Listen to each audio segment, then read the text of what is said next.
No taste. No taste. Hello, everyone. Good morning. Happy Tuesday. Welcome to Money Talk Tuesday. Today's broadcast is inspired by a big activity going on in my group, the Interior Design Business Forum. If you are an interior design professional and you are not in there, you need to be in there.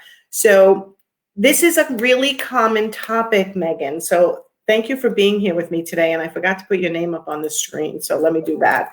So here's what happens historically. Virtual CFO. I got to make sure I do that right. Okay. So here's what happens often in the interior design industry, and it's been happening ever since I've been in the industry. So now I've been in the industry 25 years, and it's this feeling, and I'm not sure where it came from, that homeowners or clients that interior designers are working with have the right to see everything the interior designer has paid for and then judge whether they think it's fair what they're being charged, instead of just accepting how much they're being charged. And it's a difficult conversation, but think about this. You go into Macy's or Target and something says how much it costs, and you say yes or no and you buy it, correct? Mm-hmm. You don't say, wait, I want to see how much they paid for it and how much Macy's is marking it up. Macy's is marking it up based on what they need to run a profitable business, based on all their expenses, not just what they paid for an item. And what happens in the interior design industry, because of years and years and years of so many people talking about transparency, like we should be transparent with the client, tell them exactly how much money we paid for something, exactly how much we're marking it up, and that's how much they're paying. Does that make sense? Mm-hmm. Okay, but you can see what happens then, right? Client gets pissed off at some point and suddenly wants to see all the interior designers' purchase orders from the company that they purchased from. And it leaves the interior designer in an awkward position for many reasons. One, they may mark things up differently depending on the price they got it for. Two, they may or may not have said in their contract how much they're marking something up. And if they do, then the client is going to then sit there and audit everything. Mm-hmm. And it's giving their proprietary information to the client, the companies they're using, the phone numbers, the VIN numbers, the product, everything. It's like the client is basically being given the right to audit. So when it comes to money and clients, how much should we be telling them? That's comes to how you set the stage at the beginning of the relationship and how you start talking about money with your clients. Like, perhaps are you creating the curiosity for your clients where you don't need to? Are you making them curious? Like, oh, they said it's 10%. No, I'm curious. No, they said it's 40%. Now I'm curious. I want to see. You don't see Macy's saying, yes, we're going to sell you this suit for 40% more than what we paid for it. Right? Right. Like, oh, you are. Let me see the receipts, right? It creates that curiosity for the customers, and that's not even um, necessary. Exactly. And when I met with David Adler, he's the attorney that created the contracts that I sell for full service design, designer for a day, and designer on call. We had this debate for quite a few weeks in a row because it took us months to create these contracts. And one of the things that he's used to seeing, because designers come to him and say, can you review my contract, is this whole transparency model. Like, I pay 5,000, the retail is 10,000, and I'm going to split the discount with you. Or I'm going to mark up that 5,000 by 40%, and that's how much you're going to pay. But my point to him, and he agrees with me completely, which is why our contracts don't state anything about how much you pay. It basically just says you will purchase the furnishings through us. Right. Or or you don't put that in there if the client is, it's again, depending on everyone's business model, or if the client is purchasing themselves. But the minute you tell them a specific percentage below retail or over wholesale, you're now giving them the feeling that they have the right to prove it and to audit you. And then you turn around and say, well, no, you can't have copies because that's my proprietary information. And this poor girl in the group is dealing with a client going, well, just photocopy everything and black out everything you don't want me to see. Like, this poor girl. I mean, like, woman, I shouldn't call you a girl, but you know what I mean? Like, why did that happen? So one, I think you made a good point. We're giving them enough information giving them too much information to make them curious and want them to question us. But there's other reasons too, right? Perhaps we're just not drawing that line in the sand and setting the tone. Right. Like if you are coming into a contract, you're coming into a relationship with the customer and you know their budget and you have their trust that you can stay within that budget, why is your cost even an issue in the first place, right? If you are delivering the expectation, the result that they want at the end, and you're maintaining contact, you're maintaining trust, and all of those things, it shouldn't be something that is even relevant.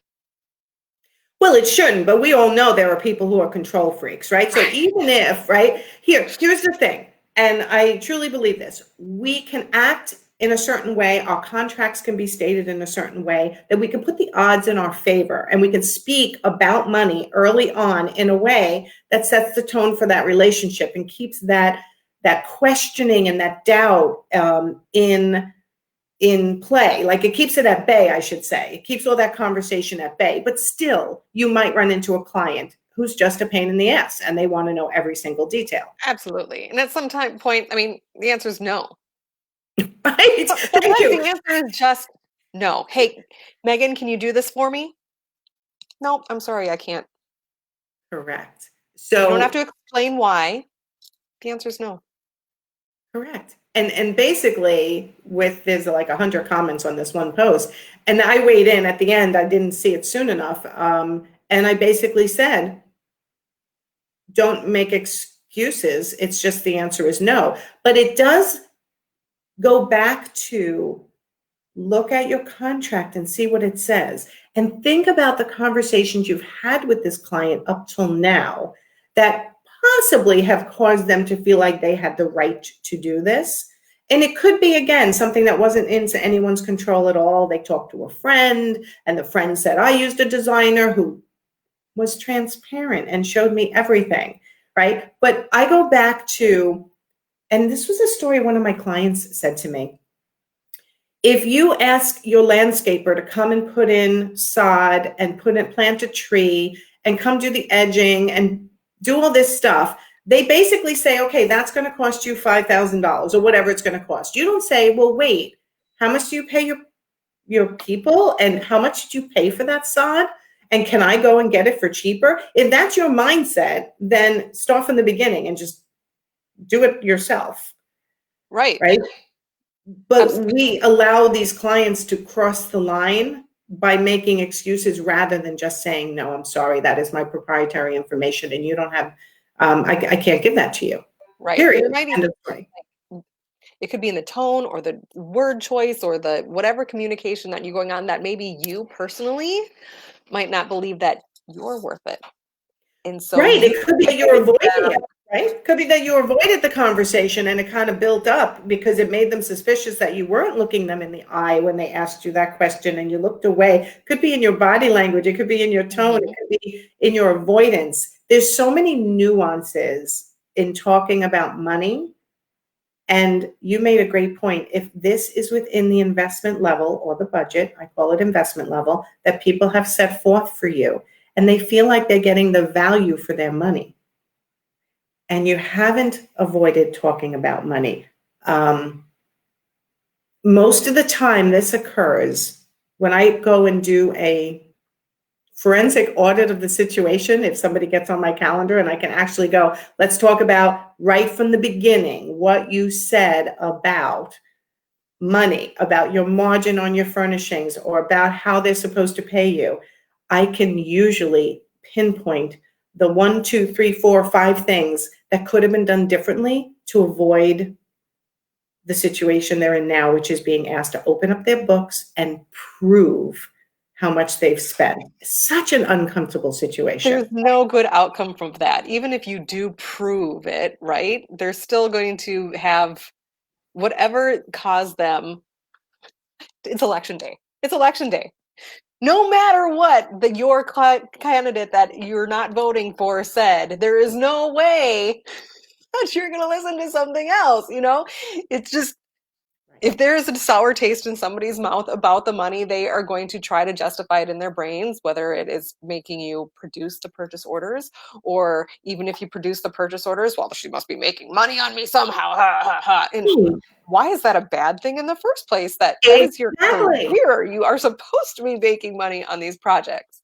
Yes. I love the sentence that, yes, I run my business to be profitable, and that's what allows me to be here for you today. Period. End of story. Everybody write that down.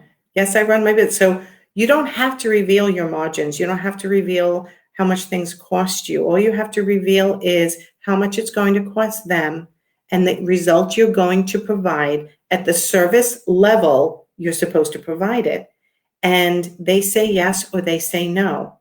And allowing them to continue to push the line and question you is often happening early on in these subtle ways that you don't notice until it gets to the point where they're asking you to open up everything and show them. And if you get really good at this, you can recognize these people before there's ever a contract, so you can decline them as a client. Correct. Correct. So anyway, that's my pet peeve for the day is money and clients and how to talk to them right from the beginning and set the stage in order to not get yourself in a situation where they are trying to get you to open up your books and show them what you spend. And the other thing that is a real big problem is this not charging them fully in advance for product, right? People take 50% and then something goes sour and then they can't get the other half. I don't know any place. Do you know any place that you can go in and shop and say, I'll give you 50% until it arrives and then I'll pay you the other? I mean, I bought a damn Peloton treadmill, which was so expensive and I had to pay for the whole thing. And then it comes and it's broken and but I paid for the whole thing.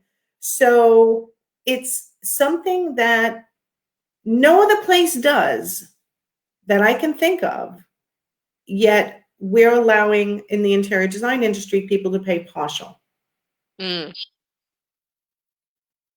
Partial screws no one but the designer in the end. If it's going to go sour, it's going to go sour. So let me see who's asking. I'm not in my group, so I can't see who's asking. So someone's asking, how can you recognize these people beforehand? What are some of the signs that you have seen? Go ahead. Yeah, so one of the questions that I get a lot is like, yeah, that's great, but what do I get for that money? After we've had the conversation about exactly what they get for that money. Yeah, but what do I get? Like they're still trying to find it's not connecting, the value isn't quite connecting for them yet. And they want more. You just have that feeling that they want more and more and more from you. Far beyond what you usually give for that level of investment. Correct. And if you have, and it's actually my son. Hi, Caden. So how do you recognize these people beforehand? They keep pushing you for more value conversation, right? They're not yet convinced of the value you provide. And they're always, just like Megan just said, looking for more. That's one way of recognizing them. You know, there's really subtleties sometimes that start to happen after they've said yes. And then, like I said, they talk to someone they know, and that someone puts all kinds of doubt in their head. And then they come back to you and start asking you questions. And if you're not handling those questions properly right from the beginning and drawing that line in the sand, kindly, but address their concern, but don't give them too much information, is really the best way to handle it. People give too much information. It's hard to be general like this, but I will tell you, this is probably the number one thing that people get on my calendar for, off of like a one-off call, is when they have a situation with a client. And like I said, when I do a forensic audit of that situation, I can always tell at what point in the if they're being honest, at what point in the process that client got control of the process as opposed to you maintaining the control, right? There's Yeah. always that point. It's when you start feeling like you're answering all these questions. Here's a tip for you. Just because somebody asks you a question doesn't mean you have to answer it. Oh my Even God, if you I have teach the this lesson answer. all the time. Even if you have the answer, you do not have to answer the question just because it was asked. Correct. Correct. You know, we want to be genuine and forthcoming and honest. And I condone all of those things, but transparent, meaning I have to tell you why I've created the pricing model I've created, is not your business.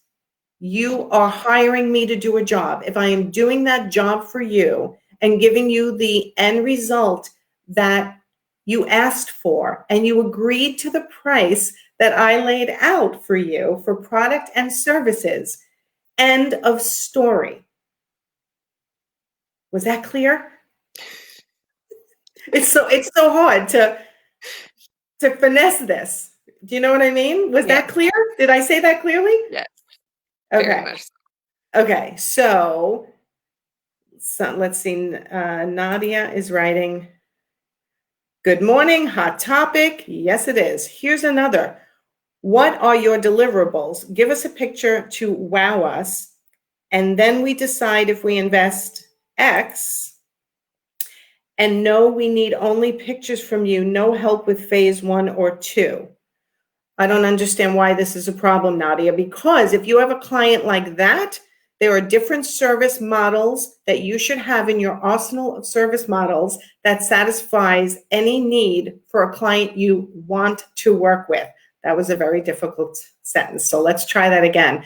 If you want to work with somebody, you can have different service models that satisfy the needs. So you can have a designer for a day where you're working with them just one day. You can have a designer on call, which is what I call when you're just doing hourly and providing them with links. Or you can have full service design for someone who wants you to do it all. It's up to you whether you want to have different service models for different needs. I hope that makes sense. And I don't know who this is, but you're welcome. So here's the thing. It is a hot topic, and I want everyone to realize that you have more control over this than you think. For some people who really feel, but they're hammering me and they're asking me. This is a matter of your confidence in your pricing model, in your service model, and the way you relay your information. And the way you relay your information with confidence is actually by agreeing with the way you're doing things, right? And sometimes that's the hardest part, right? When someone feels like they're pricing too high, they have that little bit of guilt, and that guilt gets in there, and it makes them feel very vulnerable to when the client is asking a question. They feel like they have to answer because they feel a little guilt over it. Yeah, that pricing balance between I know that I'm not charging too much and I know I'm not charging too little, because if you're charging too little, you resent the client. If you think you're charging too much, then you're going to give to assuage that guilt. Got to find Absolutely. that right So spot. here's the lesson here. Get 100% comfortable with your pricing model. Understand the value that you bring. Feel good about how you price product, and you won't have any problems drawing that line. And a lot of what's happening in the industry, I just had somebody on my calendar yesterday, is they're listening to so many different designers who don't have the same businesses they have. They don't have the same clientele that they have. They don't have the same location that they have. They don't have the same obstacles that they may have in that location. And they're trying to retrofit every other designer's business model into theirs. And then they're hitting that brick wall where it's not working for me. I don't know why, right? strip down, get down to basics again, and start from scratch. And that's what I help you do, your pricing model, so that you're comfortable with it. So you will deliver it with confidence, and you're not leaving those little openings for people to dig in and try to get your information. Does this make sense? Very much so. It's such a pet peeve of mine. You have no idea. I hate when people question interior designers on their pricing of their product. It's rude, it's obnoxious, and to me, it's just a matter of, yes, people are made to question, and they have the right to. It's their money, and they should protect their money, and I totally get it.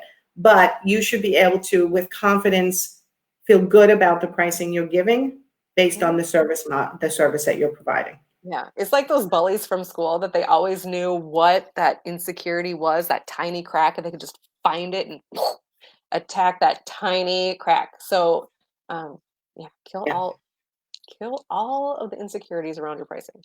Yeah, once you have that confidence in your pricing, this will happen to you a lot less. That's the bottom line. It may still happen, but it will happen less. But then you'll have So, the confidence to say no. exactly. Kidding You'll me? have the confidence No, to I'm not say giving no. you that. What a silly question. Right. No, you can't see how much I paid for things. I just presented how much you had to pay for it, and you said yes, and now give me the money, and I'll deliver you an amazing service, right? That's what it's all about. So, all right. Well, thank you everyone for being here for Money Talk Tuesday. And we'll see you next week. So go have a great Tuesday. Remember, just a calm confidence in your business model will take you very, very far. If you don't have that, then get on my calendar, get to my website, and get on for a strategy call, because that's what you need in order to feel better and not have this happen to you. All right. Thanks, Megan. All right, We'll take see you care. next week. Talk to Yep. you soon, everyone. Bye.